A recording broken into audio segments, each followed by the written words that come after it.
વડોદરામાં તંત્રની બેદરકારીનો વધુ એક નમૂનો જોવા મળ્યો। ગાજરવાડી વિસ્તારમાં દિવાળીમાં જે રોડ બનાવ્યો હતો એ ફરી ખોદી નાખવામાં આવ્યો। વરસાદી લાઈન નાખવાના નામે 2 મહિના પહેલા જ બનાવેલો રોડ ખોદી કઢાયો। હવે રોડ ઉપર ધૂળની ડમરીઓ ઉડે છે, ખાડા જ ખાડા છે। વાહન ચાલકો પરેશાન થઈ રહ્યા છે। સ્થાનિકોની ફરિયાદ છે કે અહીં વર્ષોથી આ સમસ્યા છે, રોડ બને છે અને ખોદી નાખવામાં આવે છે।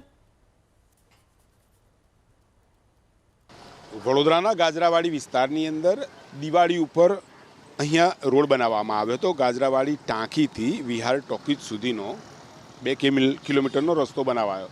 લાખોના ખર્ચે રસ્તો બન્યા બાદ અહીંયા ફરીથી ડ્રેનેજ લાઇનનું ખોદકામ થયું। કામગીરી કેટલીક જગ્યાએ પૂર્ણ થઈ, કેટલીક જગ્યાએ અધૂરી છે। હજુ પણ આ રોડ રસ્તા વ્યવસ્થિત કરાયા નથી, એટલે કે ડબલ ખર્ચ થઈ રહ્યો છે। કેમ કે પહેલાં રોડ રસ્તા બનાવ્યા અને તે બાદ ફરીથી હવે આ રોડ ખોદી નાખતા સ્થાનિકો અહીંયાના પરેશાન છે। તેમની સાથે વાત કરવાની કોશિશ કરીશું। કેટલા વખત પહેલાં અહીંયા રોડ બનાવ્યો હતો, ફરી ખોદી નાખ્યો? આ રોડ પહેલાં દિવાળી પહેલાં બનાવી દીધો હતો, ત્યાર પછી હમણાં 4 મહિના પછી ફરી આ લોકો પાણી લાઈન લાવ્યા, ડ્રેનેજ લાઈન લાવ્યા, એમાં ફરી પાછો રોડ ખોદી નાખ્યો। જ્યારે તમારે આ કામ કરવું જ હતું તો શરૂઆતમાં જ કરી લેવું, તો ડબલ ખર્ચા શું કામ?